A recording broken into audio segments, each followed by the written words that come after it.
Welcome back. ఆంధ్రలోనే అతిపెద్ద dairy farm, ఇది వన్ ఆఫ్ ద బిగ్గెస్ట్ అయిన డైరీ ఫామ్ అన్నమాట. అక్కడికే వచ్చాం. ఇది చూసుకున్నట్లయితే అనపర్తి, ఈస్ట్ గోదావరి అనపర్తిలో ఉంది. సో ఈ డైరీ ఫామ్ ఓనర్ అయిన పుత్రారెడ్డి గారు మనతో ఉన్నారనమాట. నమస్తే అండి, నా పేరు కర్రి పుత్రారెడ్డి. మాది తూర్పుగోదావరి జిల్లా అనపర్తి అండి. మేము పూర్వం నుంచి కూడా రైతు కుటుంబం అండి మాది. నేను 2009లో 6 గేదెలు 2 ఆవులతో డైరీ స్టార్ట్ చేశామండి. అవి 6 గేదెలు 2 ఆవులు కూడా మా నాన్నగారు నుంచి వచ్చినాయండి. నాకు చిన్నప్పటి నుంచి కూడా గేదెలన్నా వ్యవసాయం అన్నా బాగా ఇంట్రెస్ట్ ఎక్కువ అండి. అందుకని చెప్పి నేను ఆ రోజుని డైరీ స్టార్ట్ చేయాలని అనుకుని ఇది ఒక్కసారిగా పెంచింది అయితే కాదండి. అప్పటి నుంచి ఇప్పుడు వరకు 500 గేదెలు 60 ఆవుల్ని చేయగలిగానండి. సార్, అసలు డైరీ ఫామ్ అంటే ఏమిటి? సింపుల్గా చెప్పండి.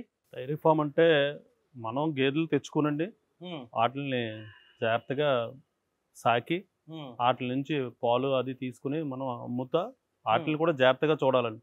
కానీ కొంతమంది ఏమనుకుంటున్నారంటే గేదెలు తీసుకొస్తే ఇలా తీసుకొచ్చిన వెంటనే అలా పాలు ఇచ్చేస్తాయి అని అనుకుంటున్నారండి. అన్నీ కాదు, దీంట్లో సాధక బాధకాలు చాలా ఉన్నాయండి.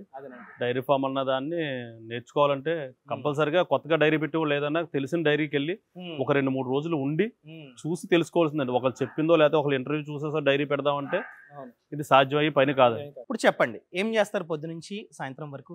ఉదయం మా స్టాఫ్ అయితే 4 గంటలు లెగిస్తారండి. 4 గంటలు లేచి ముందు క్లీన్ చేస్తారండి. కింద ఫ్లోరింగ్ ఏంటి, పశువులు ఏంటి ముందు క్లీనింగ్ చేసుకునండి. ఉదయం మొత్తం దానాలు వేస్తారండి. వాటికి సంబంధించిన దానాలన్నీ వేసి అప్పుడు పాలు తీయడం మొదలు పెడతారండి. పాలు తీసిన తర్వాత దానాలు తినేస్తాయండి. ఈ లోపల పాలు తీసిన తర్వాత ఉరిగడ్డలు వేస్తారండి. ఉరిగడ్డలు వేసి మళ్ళీ 9:30-10 గంటలకి ఈ లోపల రెస్ట్కి వెళ్తారండి. స్టాఫ్ అంతా రెస్ట్కి వెళ్ళిపోయి 9:30-10 గంటలకల్లా లెగిసి మళ్ళీ పశువుల్ని ఫ్లోరింగ్ క్లీన్ చేసుకుని నెక్స్ట్ మళ్ళీ పచ్చగడ్డ వేస్తారు. పచ్చగడ్డ వేసి వాళ్ళు 11 అవుతులకల్లా రెస్ట్లోకి వెళ్ళిపోతారు. మళ్ళీ సాయంత్రం 3 గంటలు లేచి గేదెలకి మళ్ళీ నీళ్ళు పెట్టుకుని మళ్ళీ దానాలు వేసండి. అప్పుడు పాలు తీస్తారు. పాలు తీసిన తర్వాత సాయంత్రం మళ్ళీ పాలు తీతలు అయిపోయిన తర్వాత కుట్టి ఉంటుందండి, పచ్చగడ్డి కుట్టి ఉంటుంది. ఆ కుట్టి వేస్తారండి. కుట్టి వేసి అక్కడతో పని క్లోజ్ అవుతుంది. సార్, అదొకటి నేను గూగుల్లో చూసా, యూట్యూబ్లో చూసా, చాలా చోట్ల చూసా. ఇది one of the biggest dairy farm in AP అని ఉంది. ఏంటి సార్, అంత పెద్ద డైరీ ఫామ్ని మెయింటైన్ చేయడం అంటే అంత నార్మల్ మ్యాటర్ కాదు. ఎలా సార్, ఎలా పాసిబుల్ అయింది ఇది? మన దగ్గర ఉన్న స్టాఫేనండి మనకి మెయిన్ బలం. వాళ్ళని మనం డివైడ్ చేసుకోవాలండి. మన దగ్గర ఉందంటే ఇప్పుడు 13 గేదెలు ఒక మనిషికి ఇస్తానండి. అలాగా 6గురికి కలిపి ఒక సూపర్వైజర్ని ఇస్తామండి. అలా మనం చూసుకోవడానికి ఈజీ అవుతుందండి. లేకపోతే గేదెల్ని మెయింటైన్ చేయడం అన్నది చిన్న విషయం అయితే నార్మల్ మ్యాటర్ కాదండి. క్లీనింగ్ అన్నది చాలా పెద్ద పార్ట్ అనుకుంటా సార్. రోజుకి 3 సార్లు క్లీన్ చేస్తామండి. 3 సార్లు క్లీన్ చేస్తారండి. ఉదయం 4:30కే ఒకసారి క్లీన్ చేస్తారండి. క్లీన్ చేసి అప్పుడు పాలు తీస్తారు. మళ్ళీ ఇప్పుడు 9:30-10 గంటలకి మళ్ళీ క్లీన్ చేసి గడ్డలు వేస్తారండి. మళ్ళీ సాయంత్రం పాలు తీసే ముందు క్లీన్ చేస్తారండి. అన్ని వేల లీటర్లని ఏం చేస్తున్నారు, ఎవరికి అమ్ముతున్నారు? అన్ని వేల లీటర్లు అంటే మాకు ఇక్కడ సొంతంగా ముందు నుంచి కూడా ఓన్ మార్కెటింగ్ ఉందండి. మాకు రామసీత అనే ఒక బ్రాండ్ ఉందండి. బ్రాండ్తో ప్యాకింగ్ అవుతాయి. ఇక్కడ మా పాలకంటూ ఒక డిమాండ్ ఉందండి. నేను లీటర్ 80 రూపాయలకి అమ్ముతానండి. నార్మల్గా బయట ఎంత అండి? బయట 60 రూపాయలకి 70 రూపాయలకి కూడా దొరుకుతాయండి. మేము ఫస్ట్ నుంచి కూడా 80 రూపాయలు అమ్ముతానండి. అంత రేటు పెట్టినా కూడా జనాలు వాటిని వదిలేసి మీ దగ్గరే కొనడానికి కారణం ఏంటి? క్వాలిటీ అండి. క్వాలిటీ. సో వాళ్ళు చూస్తుంటారు, ఇవి బాగున్నాయి, సో క్వాలిటీ అయిన పాలు తాగితే ఆరోగ్యానికి మంచిదని చెప్పి మీ దగ్గరికి వచ్చి కొనుక్కుంటూ ఉన్నారు. Very good sir. మనమే కనుక ఒక డైరీ ఫామ్ని పెట్టాలంటే మన దగ్గర ఉండాల్సినవి ఏంటి? ముందుగా షెడ్లు వేసుకోవాలండి. షెడ్లు కూడా వీలైనంత ఎత్తులో ఉండాలండి. గాలి వెలుతురు బాగా వచ్చేలా ఉండాలి. ఉదయం సాయంత్రం మనకి వీలు కుదిరినంతలో ఎండ లోపలికి వచ్చేలా ఉంటే గేదెలకైతే చాలా అనుకూలంగా ఉంటుందండి. ఆవులకైతే మళ్ళీ డిఫరెంట్గా వేసుకోవాలి. గేదెల వరకు అయితే నేను చెప్పేది మంచి ఎత్తులో ఉండాలండి. ఉదయం సాయంత్రం ఎండ లోపలికి వచ్చే వరకు ఉండాలి. సో మొత్తం కప్పేసుకోకుండా సైడ్లు మొత్తం ఓపెన్లా ఉండాలి. ఇప్పుడు మనం చూస్తున్నాం. కుదిరినంతగా ఎత్తులో ఉంటేనే డైరీ బాగుంటుంది. కానీ కొత్తగా డైరీ ఫామ్ పెట్టేవాళ్ళు వీటి మీద ఎక్కువ ఖర్చు పెట్టే కన్నా ఇప్పుడున్న టెక్నాలజీని బట్టి షెడ్ల మీద తక్కువ ఖర్చు పెట్టుకుని అదే ఖర్చు యానిమల్స్ని తెచ్చుకోవడంలో పెంచుకోవడం వల్ల ఈ బిజినెస్లో ముందుకు పరిగెట్టడానికి అవకాశం ఉంటుందండి. కొంతమంది ఏం చేస్తారంటే ముందుగానే ఈ షెడ్ల మీద ఎక్కువ ఖర్చు పెట్టేసి మిగిలిన ఈ యానిమల్స్ తెచ్చేటప్పటికి క్యాపిటల్ లేక ఇబ్బంది పడతా వాటి మీద మనం పెట్టుబడి పెట్టలేక అన్నట్టు ఉంటుందండి. అలా కాకుండా ఎంత తక్కువ అయితే అంత తక్కువలోనూ షెడ్లు ఉన్నంతలో ఎత్తుగా నిర్మించుకోవడం, విశాలంగా నిర్మించుకోవడం, గాలి వెలుతురు వచ్చేలా చూసుకుంటే సరిపోద్ది. గేదెలు మనం చిన్న చిన్న పిల్లల్ని తెచ్చుకోవాలా లేకపోతే పెద్ద పెద్ద గేదెల్ని తెచ్చుకోవాలా సార్? ఇప్పుడు కూడా ఈనడానికి రెడీగా ఉన్న గేదెలనే తెచ్చుకోవాలండి. ఆ, కనీసం డైరీ ముందుకు రాకపోవడానికి ఒక కారణం ఏంటంటే ఎవరన్నా సరే ముందు ఉపన్యాసాలు ఇచ్చేవాళ్ళు కానీ ఎవరన్నా చెప్పేవాళ్ళు కానీ నేటి లేకదోడలే రేపు ఎప్పుడు పాడి పశువులు అని చెప్తారు. డైరీ పెట్టదాం అనుకున్న వాళ్ళకి అది కుదరదండి. దూడలు పెంచాలి అంటే అది వేరే సెక్టర్, అది అందులో లూజ్ హెయిరింగ్ ఉండి పెంచితే అవుతుంది తప్ప ఈ టైప్లో మనం కట్టి మేపి వాటిల్లో దూడలు పెంచి దాంట్లో సాకి వాటిని తయారు చేసి తీద్దామంటే పని అవుతుంది. అది సపరేట్. ఏవైతే ఈనడానికి రెడీగా ఉన్నాయో డైరీ పెట్టాలనుకున్న వాళ్ళు అది కొనుక్కుంటేనే బెటర్ అండి.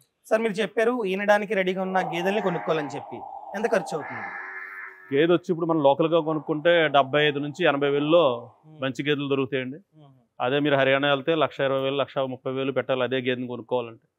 అంటే అక్కడ ఉన్నదంటే మీరు బయట చూసినట్టుగా బ్రాండ్ అలా అనమాట. మన బ్రాండ్ కొనుక్కున్న దానికి బ్రాండ్ లేని దానికి తేడా ఉన్నట్టు ఉంటుంది అంతే, అంతకన్నా ఏం ఉండదు. ఆ హర్యానా వెళ్ళి 1,20,000 1,30,000 పెట్టుకున్నా అదే పాలు ఇస్తున్నాయి, ఇవాళ మన లోకల్లో కొనుక్కున్న అయ్యే పాలు ఇస్తున్నాయండి. సార్ ఫర్ ఎగ్జాంపుల్ నేను ఒక డైరీ ఫామ్ పెట్టాలంటే దాదాపుగా ఎంత పెట్టుబడి ఉండాలి? డైరీ ఫామ్ పెట్టాలంటే ఒక గేదెకి వచ్చి మనం ₹1,00,000 వరకు ఖర్చు పెట్టవలసి ఉంటుంది. ఎన్ని గేదెలు పెడదామంటే అన్ని లక్షలు పెట్టుబడి 10 గేదెలు అయితే 10 లక్షలు ఓన్లీ గేదెలకే అవుతుందండి. కంపల్సరీగా మన సొంత పెట్టుబడే ఉండాలండి. బ్యాంక్ లోన్కి వెళ్ళాలంటే మన సెక్యూరిటీ లోన్ అయితేనే బ్యాంక్ కూడా ఇస్తాడు. అంటే ఇంటిని తాకట్టు పెట్టి లేకపోతే పొలాన్ని తాకట్టు పెట్టి తెచ్చుకునే లోన్ అయితే ఓకే. ఓకే. సో దాంతోపాటు మీరు ప్యాకెట్స్ని ప్యాక్ చేస్తున్నారు, పాల ప్యాకెట్లని.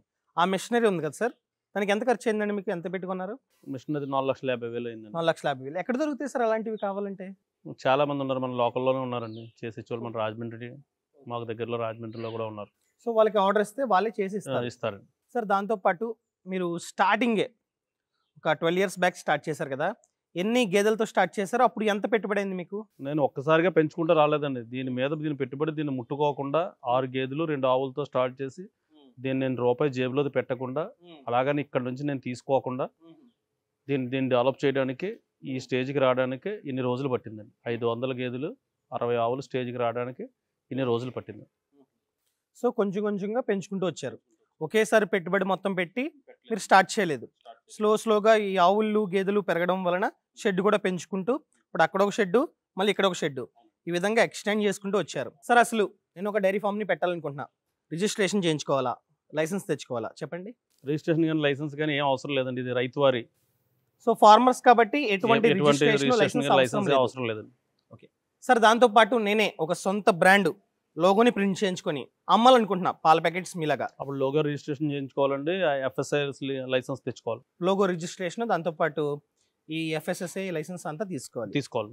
సో ఇది ప్రాసెస్. అవునండి. సో ఎన్ని రోజులు టైం పడుతుంది సార్ ఈ ప్రాసెస్ అనేది? ఈ ప్రాసెస్కి 1 month టైం పడుతుంది. 1 month టైం పడుతుంది. ఓకే. ఇప్పుడు మన డైరీ అన్న తర్వాత అండి మన పాలు ఎట్టి పరిస్థితుల్లోనూ 60 to 70% మనం సొంతంగా అమ్ముకోవాలండి. అమ్ముకుని బై ప్రొడక్ట్ చేసుకుంటేనే మనకి డబ్బులు వస్తాయండి. మన పాలు మనం అమ్ముకుంటేనే డబ్బులు వస్తాయి. ఎంతసేపు డైరీల మీద లేకపోతే వేరే బ్రోకర్ మీద ఆధారపడితే వాళ్ళు పట్టుకెళ్ళిపోయి వాళ్ళు బాగుపడతారు తప్ప మనకి ఇందులో మిగిలిది ఏమి ఉండదండి. అందుకని నేను బై ప్రొడక్ట్ అనే స్టార్ట్ చేశాను. స్టార్ట్ చేసిన తర్వాత చాలా స్పీడ్గా మార్కెట్ అయితే చాలా బాగుంది. ఎప్పుడన్నా కూడా ప్యూరిటీ ఒరిజినాలిటీ ఉన్నప్పుడు ప్రతి ఒక్కరు కూడా బాగా ఇష్టపడుతున్నారండి. సార్ దాంతోపాటు పాలకోవా చూస్తున్నాం, రసమలై చూస్తున్నాం, ఇవన్నీ ఏంటి బయట తయారు చేపిస్తారా లేకపోతే? లేదండి, మా డైరీలోనే అందరు కస్టమర్స్కి కనిపించే విధంగానే తయారు చేస్తామండి. ఉదయం చేసింది సాయంత్రం అమ్ముతాం, సాయంత్రం చేసింది ఉదయం అమ్ముతాం. ఏ విధమైన ప్రిజర్వేటివ్స్ మేము కలపమండి. మా దగ్గర మా కాన్సెప్టే తీసినట్టుగా నిల్వకు తావు లేకుండా. మా దాంట్లో ప్రిజర్వేటివ్స్ ఉండవు కాబట్టి మేము నిల్వ ఉంటుందని ఎవరికి చెప్పమండి. మా తయారు చేయని ఐటెం ఫ్రిడ్జ్లో పెట్టుకుంటే 1 or 2 days మించి నిల్వ ఉండదు మాది. అండ్ నెక్స్ట్ అండి మార్కెటింగ్. సో ఇన్ని ప్రోడక్ట్స్ ఉన్నాయి కదా, సో మీ దగ్గర ఇన్ని ప్రోడక్ట్స్ ఉన్నట్టు 10 మందికి తెలిసేటట్టు మార్కెటింగ్ ఎలా చేసుకున్నారు అసలు? ఏం లేదండి, ఓన్లీ మౌత్ పబ్లిసిటీ అండి. ఒకళ్ళ ద్వారా ఒకళ్ళు తెలిసింది. నేను ఎక్కడ సోషల్ మీడియాలో కానీ ఎక్కడ కూడా నేను ఎప్పుడు ఇవ్వాల ఊళ్ళో ఎక్కడ ఫ్లెక్స్ వేయడం కానీ ఏం లేదండి. కస్టమర్ని బట్టి కస్టమర్కి తెలియదు. Mouth publicity. సూపర్. సో దీన్ని బట్టి నాకు అర్థమైంది ఏంటంటే మనమే కనుక క్వాలిటీ అయిన ప్రోడక్ట్స్ ఇచ్చినట్లయితే మార్కెటింగ్కి పెద్దగా స్పెండ్ చేయాల్సిన అవసరం లేదు. సో మన యొక్క ప్రోడక్ట్ క్వాలిటీగా ఉంది కాబట్టి ఒక 10 రూపాయలు ఎక్కువైనా కూడా వాళ్ళు కొనుక్కుంటారు. వాళ్ళే 10 మందికి చెప్తూ ఉంటారు బాగుంది, అతని దగ్గర చాలా బాగుంది ప్యూర్ మిల్క్ అని చెప్పడం వలన మౌత్ పబ్లిసిటీ జరిగి మార్కెటింగ్ అనేది ఆటోమేటిక్గా అయిపోయింది మీకు. సార్ చూసుకున్నట్లయితే 12 సంవత్సరాలుగా ఇదే వ్యాపారాన్ని చేస్తున్నారు. సో ప్రతి ఒక్క వ్యాపారంలోని కష్టాలు ఉంటాయి, ప్రాబ్లమ్స్ ఉంటాయి. సో ఇప్పటి వరకు సార్ ఎలాంటి ప్రాబ్లమ్స్ని ఫేస్ చేశారో ఆయన మాటల్లోనే విందాం. సార్ ఖచ్చితంగా మీరు ప్రాబ్లమ్స్ని ఫేస్ చేసే ఉంటారు. సో ఎలాంటివి చేశారు? డైరీ రంగం అంటే నిరంతర శ్రమ అండి. నిరంతర శ్రమ ఉంటేనే దీంట్లో సక్సెస్ అవ్వగలం. చాలా ఇష్టంతో చేయాలి. ఇది కష్టంతో చేస్తే చేయలేమండి ఈ పనిని. కంపల్సరిగా 24 గంటలు దీని మీద ఉండాలి. ఇది పచ్చి వ్యాపారం అండి. అటు గేదెలు లైవే, ఇటు మనకు వచ్చి ప్రొడక్ట్ లైవే. కాబట్టి చాలా కేర్ తీసుకుని ఎక్కడ ఏ చిన్న మిస్టేక్ జరిగినా మనకు మార్కెట్లో ఉన్న పేరు పోద్దండి ఫస్ట్. అందుకని చెప్పి ఫస్ట్ డైరీ అన్నాక వేరే అవిగేషన్స్ ఏది పెట్టుకోవడానికి ఉండదండి. ఫుల్ టైం దీని మీద స్పెండ్ చేసే వాళ్ళే ఈ బిజినెస్లోకి రావాలి. ఫుల్ టైం దీని మీద స్పెండ్ చేయని వాళ్ళు ఇందులోకి రావడానికి అవసరం లేదండి. ఇందులోకి రావడం వల్ల చాలా ఇబ్బందులు పడతారు. ఏదో ఒకసారి సరదాగా వచ్చి చూసుకుని వెళ్ళిపోదాం అనుకునే వాళ్ళకి ఈ బిజినెస్ వర్కౌట్ అవ్వదండి. సార్ దాంతోపాటు రాబోయే రైతన్నలకు ఏం చెప్పాలనుకుంటున్నారు ఫైనల్గా? ఈ ఫీల్డ్లో అయితే కష్టపడే వాళ్ళకి ఎప్పుడూ నష్టం ఉండదండి. కష్టపడి చేసుకున్న వాళ్ళకి ఎప్పుడూ కూడా మనకి శ్రమకు తగ్గ ఫలితం అయితే దక్కుతుందండి. సో ఇదన్నమాట మ్యాటర్. మీరే కనుక ఇదే వ్యాపారంలోకి రావాలంటే మార్కెట్ని క్రియేట్ చేసుకోండి. నన్ను అడిగినట్లయితే ఖచ్చితంగా ప్యూర్ 1% కూడా కల్తీ లేకుండా ప్యూర్ ప్రోడక్ట్ని ఇవ్వండి. ఖచ్చితంగా మార్కెట్ అనేది ఆటోమేటిక్గా క్రియేట్ అవుతుంది. దానికి పర్ఫెక్ట్ ఎగ్జాంపుల్ ఎవరు కాదు, సరే అంతే కదండి. ఎవరు ఎందుకంటే పర్ఫెక్ట్ ఎగ్జాంపుల్ ఎక్కడ ఉండదు.